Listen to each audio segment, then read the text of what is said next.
think we're ready to move on to another team that struggled to score points. And the team I'm referring to is the Steelers, and they got the shit kicked out of them by the 49ers. And I'm pretty excited to talk about it. So the 49ers won 30-7 in Pittsburgh, and it was week one. There was a lot of hype surrounding the Pittsburgh Steelers. And in the past, I would say that I have been really down on Kenny Pickett because I never liked him because he did the fake slide bullshit in college. And I was just like, yeah, no, fuck that dude. Nah, that And was awesome. Mahomes even did a fake slide on Thursday Night Football. I don't know if you saw that, but I'm just like, dude, the refs they have to blow it dead. Like, it just kind of sucks because the quarterbacks can hesitate like they're going to slide and then pick up that much more yardage. Like, I don't know if we have to wait until more quarterbacks start to adopt it to where they start to pay attention to it more as a rule, but it's one of those things where you put the defenders in no man's land, and it's just another thing that is added on like why it's so hard to play defense in the NFL. But going back to Niners versus Steelers, some people that jumped out were some of my breakout candidates from the video that we recorded the other day.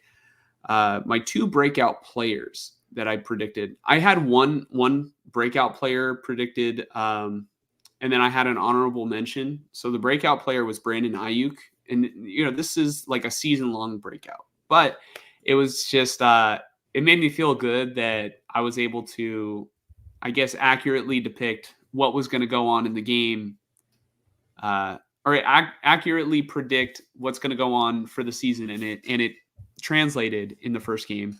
But I picked Brandon Ayuk on offense, and then I picked Drake Jackson on defense. So Ayuk had 2 touchdowns and like 100 something receiving yards on 8 targets and 8 catches. So he caught every single time that he was targeted.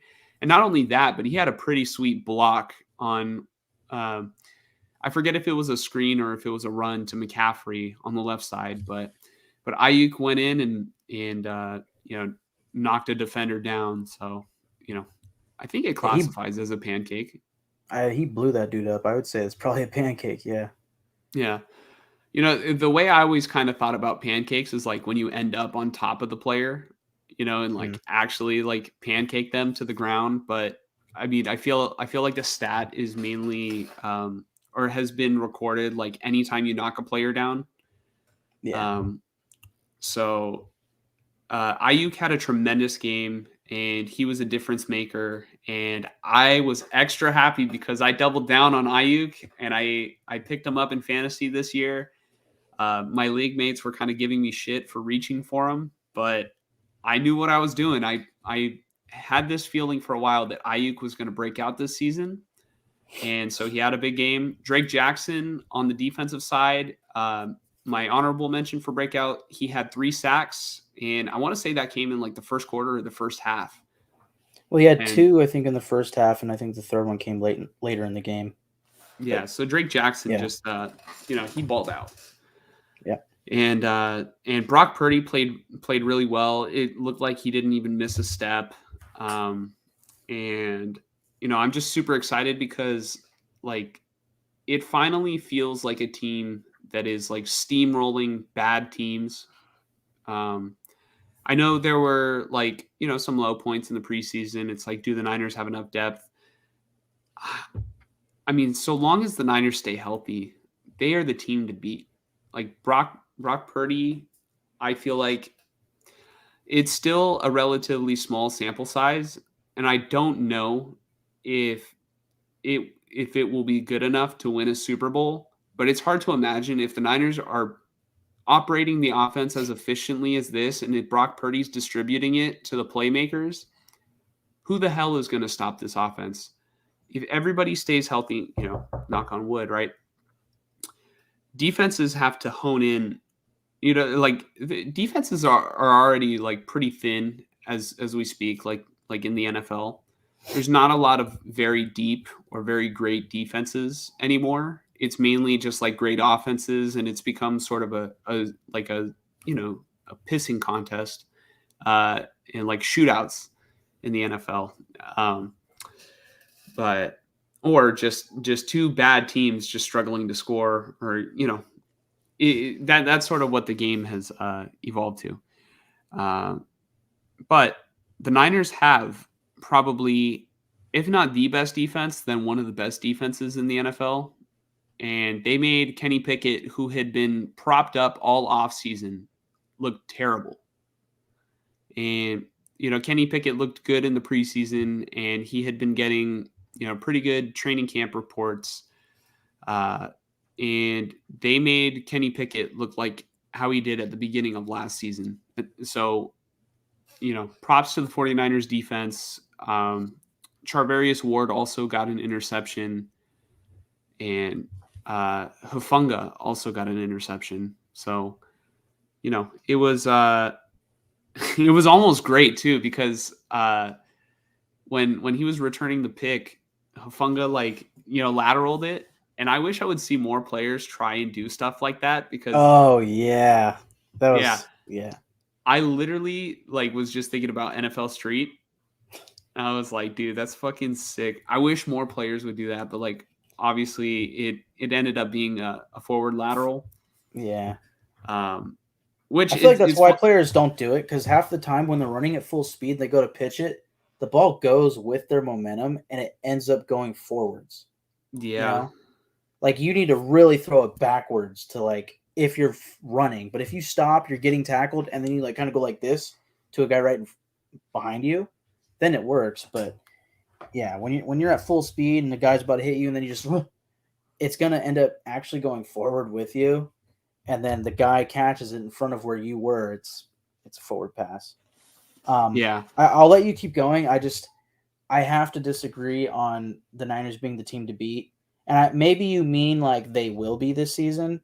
But to me right now, I know they lost on Thursday, but the team to beat is the Chiefs, because they're the defending champs. And I still think the Eagles are kind of the team to beat in the NFC, just for the sense of who's the top dog, right? You have to beat the Eagles to prove it. And then as far as teams that can match up with you guys, based off of what I saw on Sunday, look out for the Dallas Cowboys. If their offense can get rolling, that defense can cause problems. But I do agree. I think in this sense, let's say by week 8 or 10, the Niners probably, so long as they're healthy, will be the team to beat, because on paper, their starters, all put together on offense and defense, look to be the best in the league, as far as offense paired with defense. I think the Dallas defense is fantastic. The Jets tonight, their defense won them the game, arguably. But their offense isn't going to be nearly as good. The Cowboys offense can be, but I don't know. Whereas the Eagles have a good mix, and the Chiefs are more offense heavy with Pat Mahomes and Travis Kelce, and then defense is kind of suspect. But they usually play up to the games. So I do see the Niners being the best overall team, but they need to go out there and consistently prove it to become that team to beat. Because until that point, it's going to be the Chiefs. Here's where I will refute your claim. The Chiefs beat the shit out of the Niners last season, but that was with Garoppolo at quarterback. And then obviously we got an entirely brand new efficiency added to the offense when Purdy stepped in. So Purdy is still undefeated as a starter in games that he finishes, because obviously the Niners lost when he went down in the playoffs against the Eagles.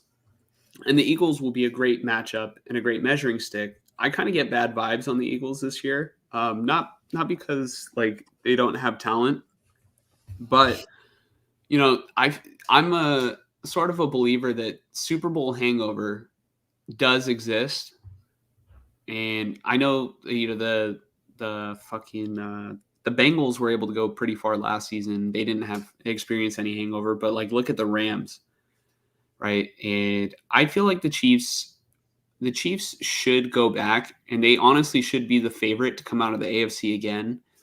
But where I struggle with the Chiefs is outside of Mahomes, Kelsey, and Chris Jones, who is on that team? Oh yeah, yeah, I know. And that's 3 players. Yeah, that's the funny thing about the Chiefs though is that doesn't matter. They'll still end up with somehow they'll be the 1 seed in the AFC somehow. I don't think there's you can call this a hot take, but today, and I'm just saying today, if you take the Chiefs team that played on Thursday, even if you add in Travis Kelsey, you take that Chiefs team and you have them play against the 49ers team that beat the shit out of the Steelers on Sunday, obviously by the time the Niners and the Chiefs would play, it would have to be in the Super Bowl. And the teams will look very different by then, or they should look very different by then. If they played today, I have no doubt in my mind the Niners would fuck up the Chiefs. Yeah, I think if the Lions could do that, I think the Niners could. Yeah, but the Lions didn't fuck them up. The Lions won, but that was without Travis Kelsey. I think as long as Patrick Mahomes is on the field, unfortunately, they have every chance they can to win a game. Every single chance. Now, I get what you're saying. I agree. The Niners team is better than the Chiefs. They should be, especially on paper with all those starters. Like I keep saying, they're a very top-heavy team. But we saw it in the Super Bowl. I think at that point, the Niners were a better team on paper, and it didn't matter in the end. Well, we had Garoppolo at quarterback, and now we have Purdy. I think I think Purdy doesn't get enough credit for being as better as he is, or as better than Garoppolo as he is. I really feel like Purdy is much better than Jimmy Garoppolo. And, that's not to say Garoppolo is a bad quarterback. Mm-hmm. I just think it's props to Purdy. And even Michael Parsons came out today and said Purdy's a top 15 quarterback. And honestly, I don't know if I could name 15 quarterbacks that I would rather have than Brock Purdy right now. Yeah. Were you done? I don't think you were done with the game, right? Steeler game? No, I mean... I have one point, but I'll save it for the end. Go ahead. Yeah. I mean, the Niners dominated the game really from start to finish. And, the Steelers defense, I really feel like, is one of the better defenses in the NFL. I don't know if I would classify them as like a great defense, but they typically, have had a pretty good defensive line, pretty solid one with TJ Watt and who's the guy that got injured? I'm forgetting his name. Cam Hayward. Yeah, Cam Hayward. And, luckily the Niners didn't experience any injuries during the game. They played, pretty clean. It was physical, but the Niners just pretty much dominated. And yeah, if you have any thoughts, feel free to share. Okay, there was a play that made me laugh. We mentioned with the Raiders breakdown that Josh Jacobs looked rusty. And I don't know because I didn't watch Nick Bosa all game, but I wonder if he was a little rusty.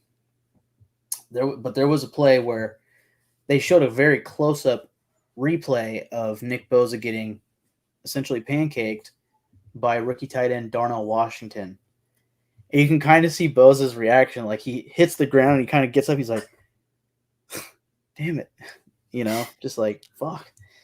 But I just thought that was funny. I'm not trying to say anything towards Bosa.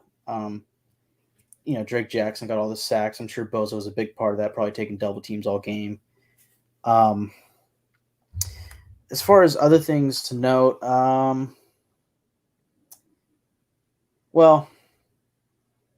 do agree that Brandon Ayuk should be a breakout this year, but, we had kind of talked about earlier today. I think the one thing with Ayuk, like statistically at the end of the season, he will probably have his best season. But if everybody remains healthy, and that's a big if on offense, the big weapons, Debo, Kittle, right, and then obviously McCaffrey.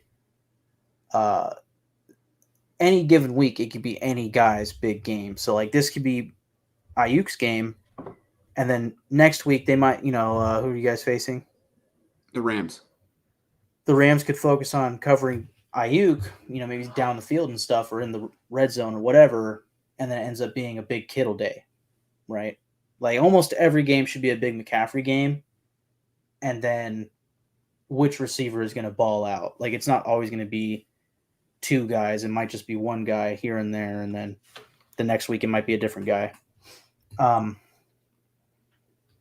Other than that, I think Fred Warner had a great game. He had a big defensive big pass defense that turned into an interception. But the point that I was going to make, I don't really have anything else to say about the game that I can think of, other than just how badly they embarrassed the Steelers in their house on opening day. I guess my question is, I noticed,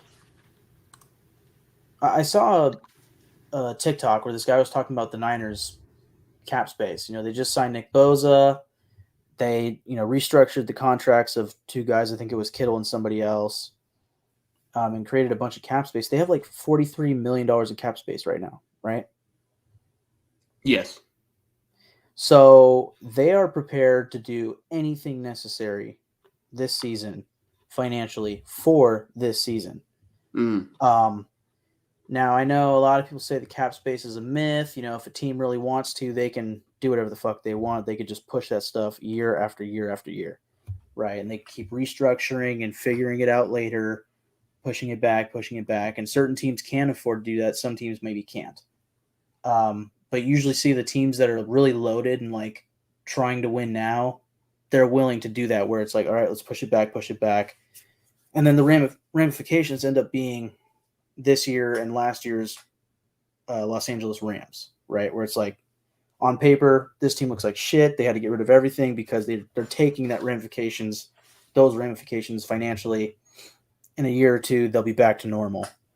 And then give the Saints 2 more years. They're going to have to go through the same thing. The Falcons post Matt Ryan, Julio Jones, same thing. They're now building up from that. Point being, this season, it seems the Niners are all in, as they should be. And like you said, team to beat in your mind. And probably on paper, I would agree.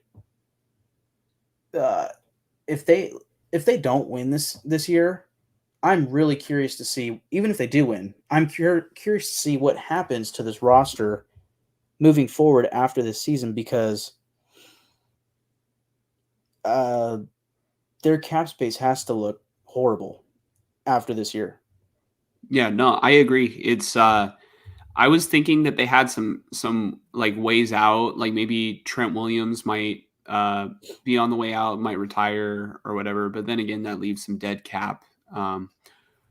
And I was like, maybe they can move off from George Kittle, Eric Armstead, and clear up, room to pay guys like Brandon Ayuk. And I'm not so confident they'll be able to keep Ayuk, unfortunately. Right. And then Debo's got only a couple years left on his deal. I don't know if they would keep Debo at his current price, because they don't have as much need for Debo as they did before, and they've got McCaffrey now. Well, it's Super Bowl or bust. It's like this team, their window is now, and if they don't win now, I don't know like how you could prepare better.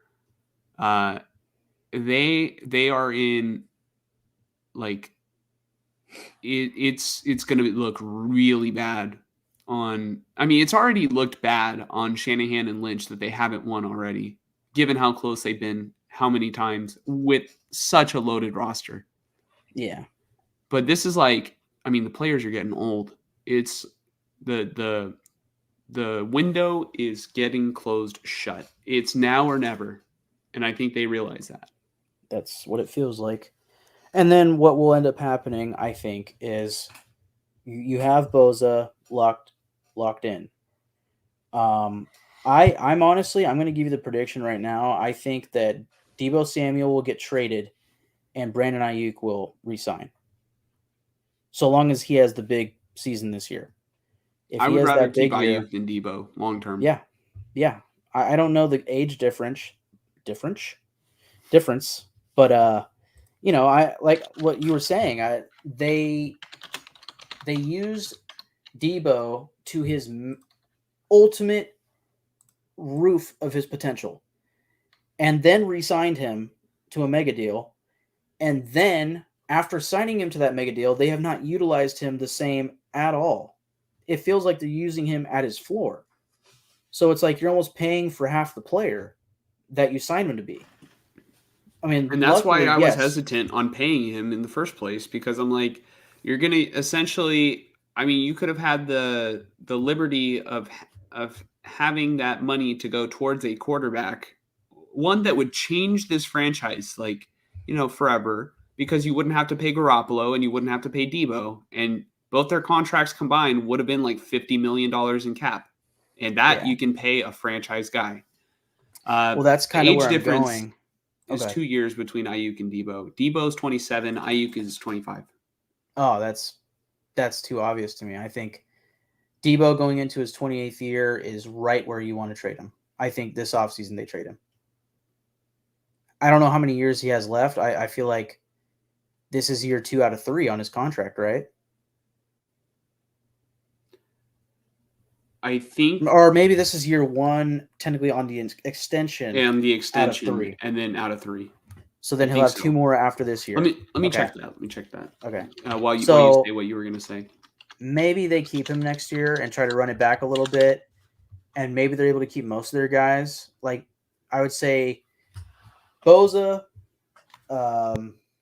Purdy, let's say Debo, Ayuk, hopefully, Fred Warner, if I haven't said him already, and maybe somehow they should keep Trent Williams. But other than that, anybody's fair game to be traded or let go. Like say a George Kittle. Mm-hmm. So we got Debo's contract right now. It's 2023, and then he's still got 2024 and 2025, and then afterwards they're still gonna owe him a little bit of money. Yeah. So yeah, I could see them keeping him 2024 and then trade him before 2025. But we'll see. I don't know. It really just depends on where they are financially. I don't know how they're going to look next year, so I'm just kind of throwing out ideas. I just think the way that they have been able to structure their cap space for this year, and I saw that they backloaded Nick Bosa's contract, so that's another sign that it's like win now and then pay later. Mm-hmm. But along with all of that, what I'm saying is in 2 years, you guys have to pay Purdy. And that's when the window really ends as far as paying players top end money. That's when you're going to need draft picks, probably through trading Debo, Kittle, whoever else, and then trying to rebuild it really quick. Mm-hmm. And have, your core be Purdy, Boza, Ayuk, and maybe you still have Fred Warner. That's what I can see, But that's way down the line. Right now, it's week 1 of 2023, and that's the focus. Clearly, it's win now mode. So, like you said, I think on paper they should be the team to beat.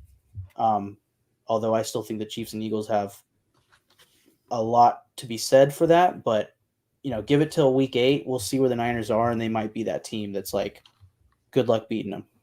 Mm-hmm. All right.